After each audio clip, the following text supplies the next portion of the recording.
Going to hand over to Marija, who's going to chat to us now. So another big round of applause, please, folks.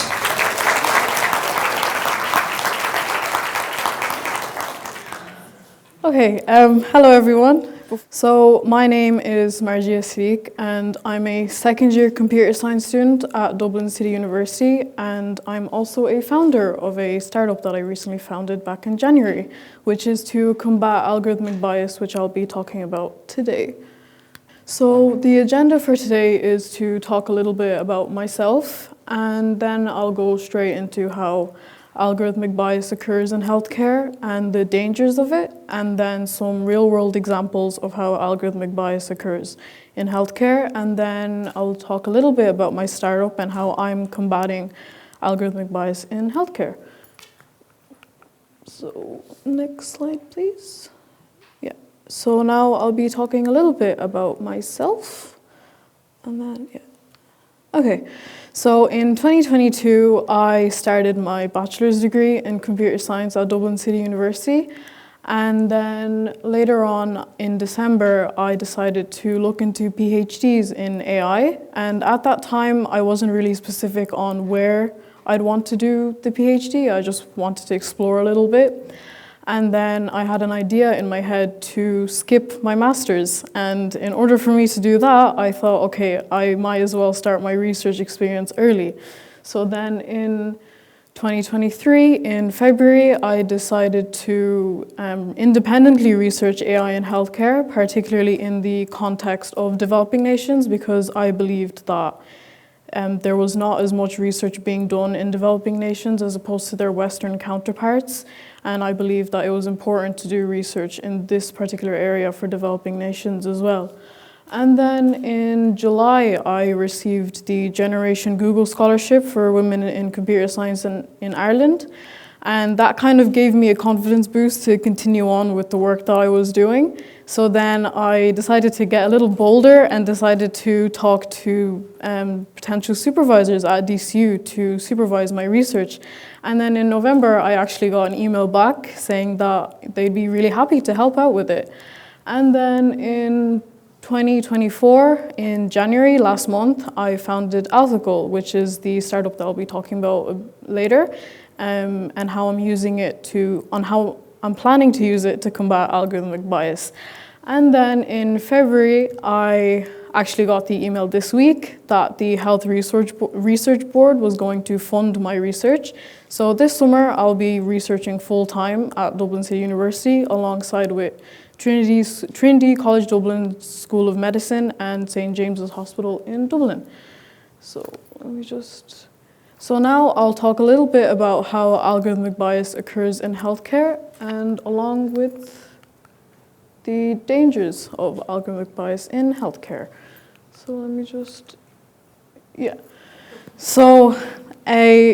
What is an algorithm exactly? So an algorithm is basically a set of step-by-step instructions on how to perform a task.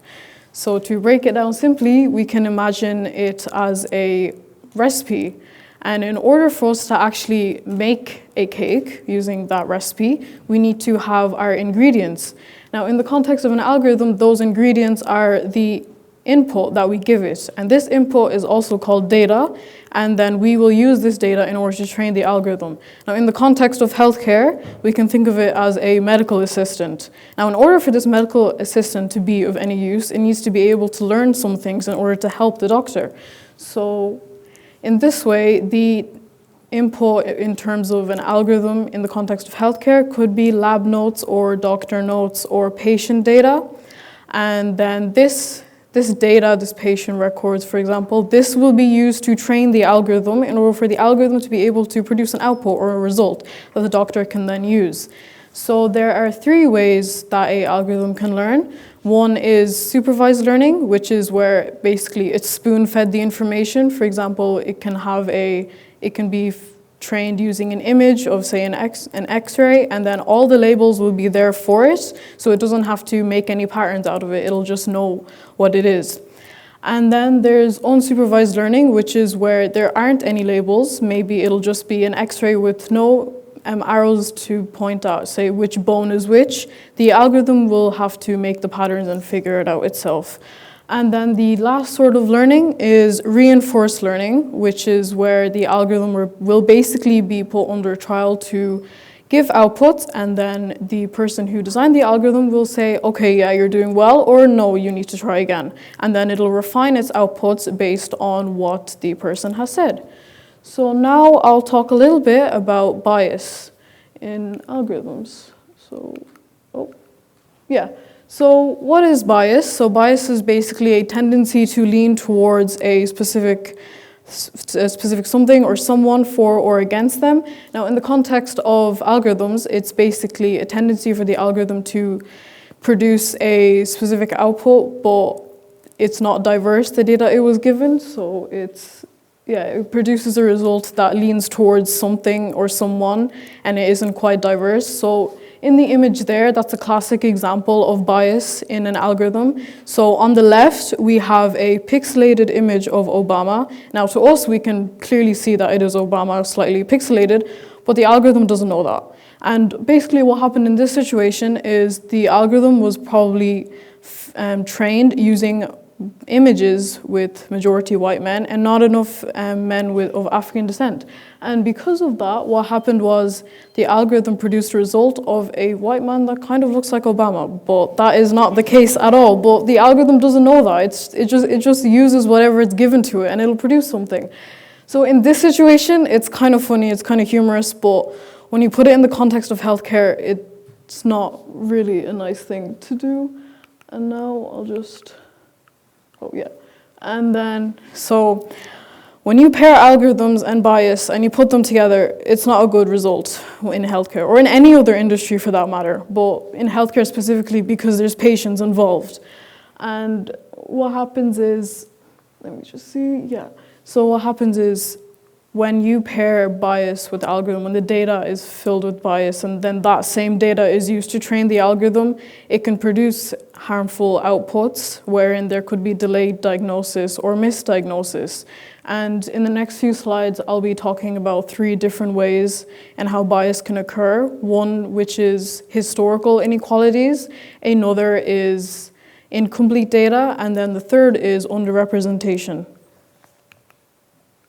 So historical inequalities is a source of bias in that the data that is used to train the algorithm are basically healthcare data that was used before. So say in medical research, oftentimes there may be a lot of data available for white men, but not enough on women or people of color. And then another historical inequality is gender bias. So a lot on women, a lot on men, but not as much on women. And then systematic racism, where there was a lot of patient data on patients of Caucasian descent, but not as many of African or Asian descent. And then there's also discrimination against people with disabilities. Information about people with disabilities may have been left out in that data. So when you use historical inequalities, and you use the data that is filled with historical inequalities, and you use that to train the algorithm, what happens is that bias stays. The algorithm doesn't have a mind of its own to say, oh no, you can't give me this data, it's not representative of a patient population. But what ends up happening is those historical inequalities get baked into the algorithm and it just continuously goes on. There isn't any improvement. So the dangers in that, as I just explained before, is that there's a cycle of disadvantage where people who are not of Caucasian descent, for example, they will receive treatment that is meant for white patients, but because the algorithm doesn't have enough information on them, it will just it will think that, oh, this patient is white, so I'll give a treatment plan for this patient, even if they may not be of Caucasian descent. And then the next source of bias is incomplete data. So for example, patient records may not include the race that the patient is, or they may miss out the income that the patient is. And then what this leads to is the algorithm will then develop blind spots in that it'll start to make assumptions in what the patient is and what its background is. And obviously, as we all know, a patient's data and a patient's health, it isn't that simple. It's a lot more complex, but the algorithm doesn't know that. The algorithm will just assume, okay, I have data on this many people, I'm going to assume that the next patient will be just like these people. And obviously the dangers in that is the algorithm will then oversimplify the patient, and then what will happen is it won't give a complex enough treatment plan. It will just assume, okay, well, since I have this amount of data and I try to give a treatment plan or give an output or result, it won't be reflective of who the patient actually is. And then it'll give a one-size-fits-all approach. It won't be specific to the patient. And then we have underrepresentation, which is basically, as I explained before, where the data that is used to train these algorithms, they may just have a lot of patient data on men and not enough on women, or a lot of patient data on white patients but not enough on Black or Asian patients. And what this then leads to is the algorithm will then assume, okay, the next patient is white, so then I'll just give them the treatment plans of what I've been trained on. I won't be able to do anything else because that's all I've learned. So what that leads to is misdiagnosis or delayed diagnosis, wherein the treatment plan that was given, it won't be reflective of the patient, and then it'll just cause issues in the future. So the dangers of underrepresentation as a source of bias, as I explained before, there's misdiagnosis that happens or delayed diagnosis, and the oversimplification of the patient itself. And what this leads to is patient distrust. So a recent study showed that 3 in 4 patients don't trust doctors who use AI because they understand that the algorithm will probably not be able to understand the complexities of the patient themselves. So what this leads to is the patients don't want to trust it at all. And the thing is, AI is spreading everywhere in every industry at a very rapid rate. So it's already seeping into healthcare, but there isn't enough regulatory laws that forbade people to use algorithms that give these sort of disastrous outputs.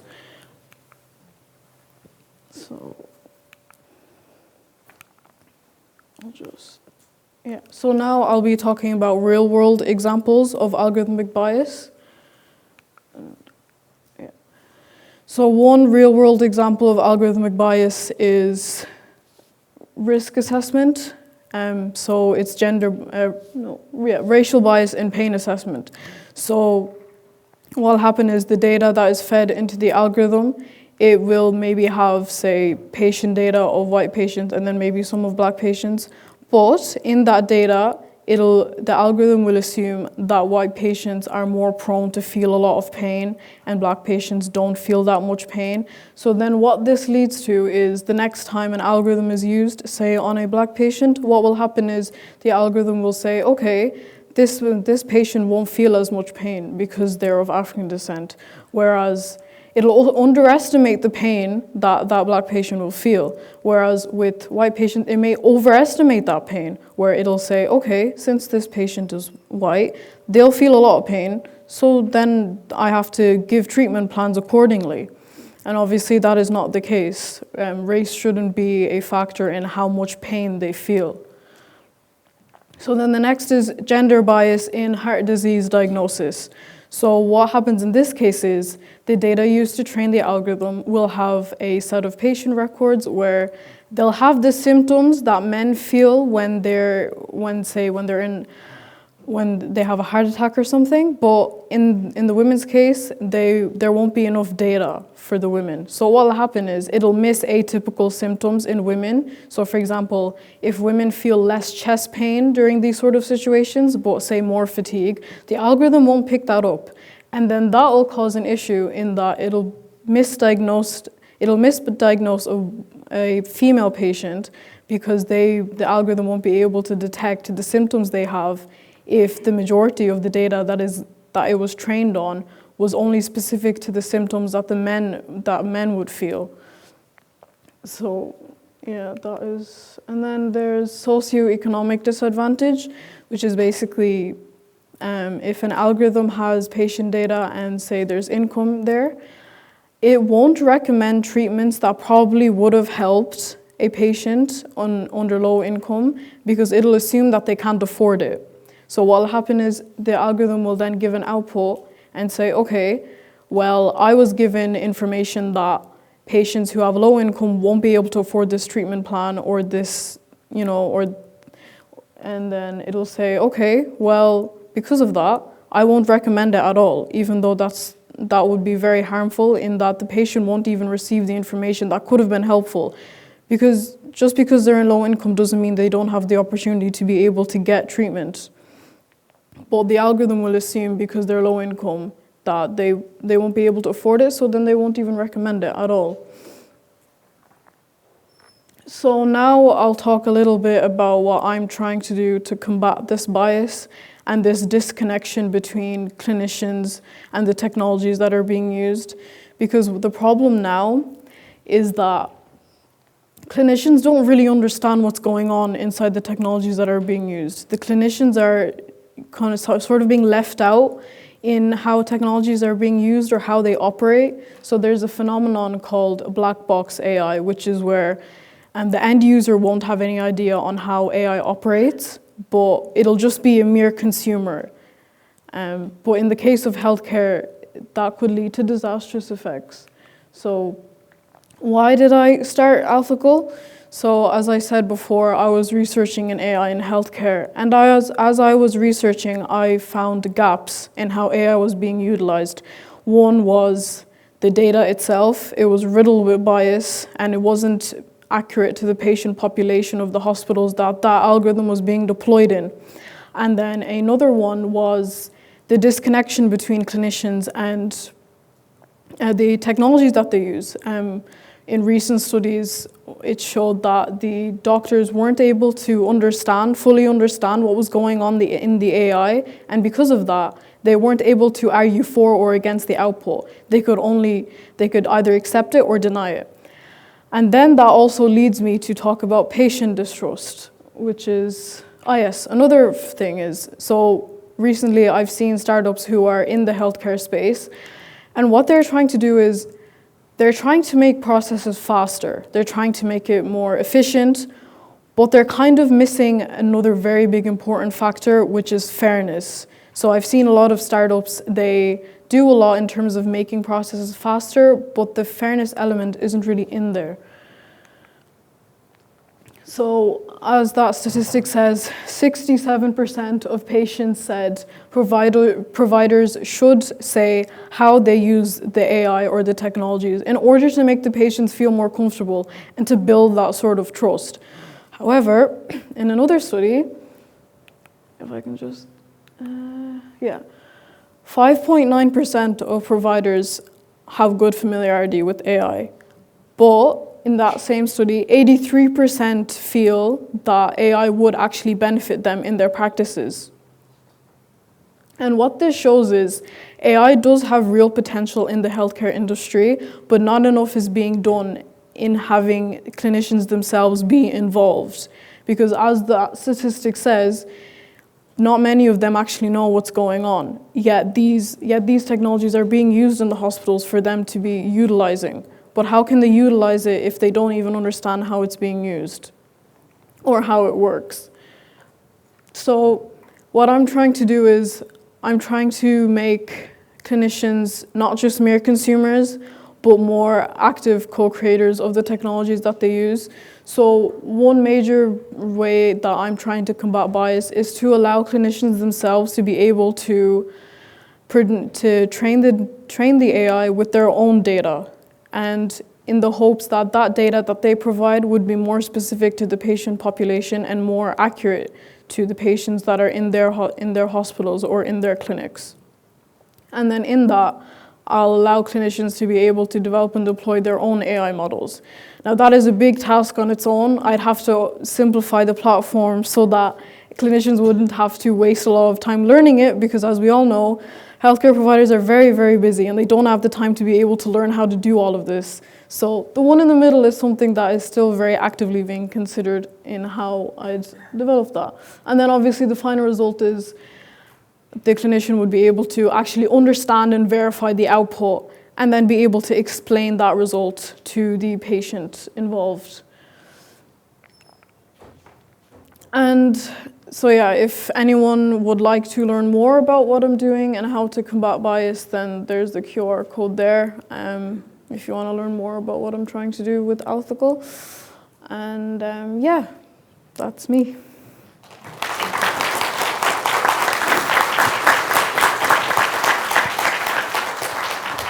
That's awesome. Do we have any questions? Okay, awesome. Thank you, Laura. You're close. Hiya, thank you very much. That was a fantastic presentation. I think it's wonderful what you're doing. I was just curious about, as you said at the start, it's the data going in will obviously influence what's coming out. Where there is, individual and sort of institutional bias and racism in some instances within the healthcare industry, how do you de-bias that when, for example, it's clinicians putting in data and there may be assumptions, conscious or unconscious, that they've made in those assessments? Yeah. So I guess one way to do that is to have sort of that checklist in that the doctor should be able to say, okay, am I actually being, unbiased in the data that I'm putting in? Because if the doctor puts in the data and they have that unconscious bias, then there isn't really a difference between that doctor and then an external company just, using mass data and then deploying that. So I guess one thing to really consider is for the doctor to really think more before putting in that data, rather than just trying to put it in and have it work. So yeah. Thanks. I think there were more hands. Yeah. Okay, sorry. I'll get you next. Work my way up. Thank you very much. It's very important, actually, topic because I know a bit about AI in healthcare, and I wanted to ask: do you already have some hospitals or organizations that agreed to be beta testers of your app, or of your not app, but of your model, maybe? Yeah. So I actually recently went to an event. It was an Investor Summit. I don't know if anyone heard of that, but they had a Dublin meetup recently. So I went to that event and I actually met a doctor there, the only doctor who was there. And I struck up a conversation with her. And she said that she'd be very happy to test it out and to get her hospital involved. So I'm really lucky in that sense to already have early testers for the MVP. So yeah, we'll see how that goes. Hiya, amazing talk. I was just wondering, do you think we can use AI to identify bias that we weren't sure exists there? Yeah, of course. I think one problem with why algorithms are riddled with bias is that the people who create them, fairness isn't really a big factor in how they're designed. It's mostly about, okay, how accurate can the output be, or how fast can the algorithm actually produce this output? The question of fairness doesn't really come up when designers are making this algorithm. So yeah, I definitely say that AI can be used to combat bias, and it's the design that goes into those algorithms that will matter on how well it can tackle bias. Okay, hi, I'm over here just in case you were. I was wondering if you could talk a little bit about the ethics of using patient data, because this is a very new field, so the data that the clinicians would potentially be feeding into the models, they probably haven't had an opportunity to seek meaningful consent from their patients for it to be used like that.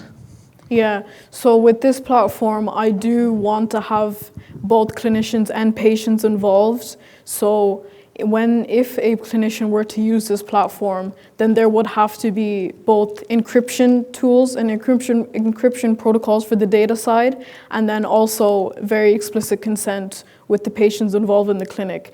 That's why with this platform, I hope to have all healthcare providers involved. So when I do the MVP testing, I would start with individual clinics because it'd be a lot easier to get that patient consent because there's a smaller user base to start off of. So my plan is, once I see how that consent is being distributed in individual clinics, then I can have a better idea on how to get that consent faster and more accurately for bigger mainstream hospitals. Brilliant. Any more? Oh yeah, work my way up. Hi, really interesting talk. I really enjoyed it. I just had one question about when you're trying to avoid bias, is it better, say, for instance, to use like a data set that's representative of the population, or do you want to get an even spread? So like, say, for instance, in Belfast, you might have like, you know, a larger proportion of white people. Do you want to then try to even that out, or should you use the, like, as accurately as possible? So yeah, I think like I said before, I think it's very dependent on the area that you're using that algorithm as well. Now, I don't think you should force different ethnicities into that data, because then it'll also be inaccurate. I mean, if there's a demographic area where the population is majority white, then I don't think there's a reason to like kind of force that diversity in there. So I think the demographic area really does play a part. Lovely, thank you.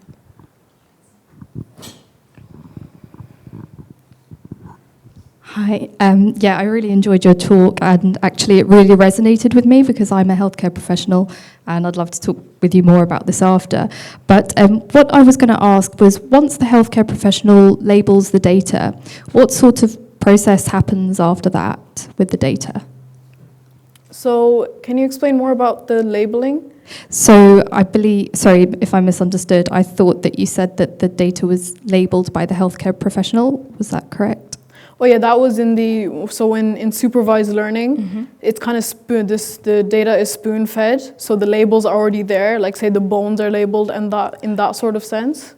Yeah. And so would you use like training bots? So for the platform, what I would do is I'd get the healthcare provider or professional to use supervised learning at first, because I feel like if you spoon feed that information, it's easier for it to not make that many mistakes. So honestly, it'd be up to the clinician on how they'd want to train their algorithm, because the whole point of this is to democratize medical AI. So I want clinicians to be able to have that power. Do you want to train the algorithm with the labels, so supervised learning, or do you want to train it with unsupervised learning, or do you want to do trialing with the algorithm? So I want to give that decision to the clinician themselves. Brilliant, thank you. Cool, thanks. Any more? Oh, Laura. Okay, well, I'll go Freya first. She's closer. No, it's fine. Other people need to be able to hear you. So I have a question about use cases. So you could theoretically use it for two different cases. One to be side by side with clinicians, but also by nurses and first line defense to triage patients. Would you like that to happen? Like that the clinics can choose whatever way they want to use it? Yeah. This platform, I want clinicians to have that power. So the reason why I specifically say clinicians and not just doctors is because I want everyone involved. So currently, the technologies that are being deployed, it's mostly like the higher up doctors, the consultants, they have that access. But what about the nurses who want to utilize it? What about, even small, say, physiotherapists or chiropractitioners? What if they want to utilize technology? That barrier needs to be broken. So that's why I specifically say clinicians. I want everyone involved and everyone to have an opportunity to be able to utilize AI ethically. Okay, I'm going to go last one here because clearly folks are really engaged in this topic, but we'll keep moving. So we'll let Laura do the last one. Sorry for making you walk. So you've talked a lot about like the racial and gender biases that are potentially in this data. I'm kind of curious as to your opinion on potential intentional biases in this data, potentially by like big pharmaceutical companies that maybe, say, for example, want an algorithm to say, right, I want you to use this specific drug that I have the patent for as this treatment. What's your like opinion on potential considerations in the data there? Yeah, that is one I haven't been thinking about, so that will be one I'll think about now. I guess there's pros and cons to that. The pros is it'll be specific to a patient population, so it'll be more accurate. But then there's the case of another patient population might be left out that could have used that drug well. So like, how would I be able to get that patient population involved with the drugs as well? So yeah, that is something I will be thinking about too. Awesome. And we'll say, obviously, if folks had more questions, the QR code's right there. You can get engaged with the company that way. But thank you so much. That was great.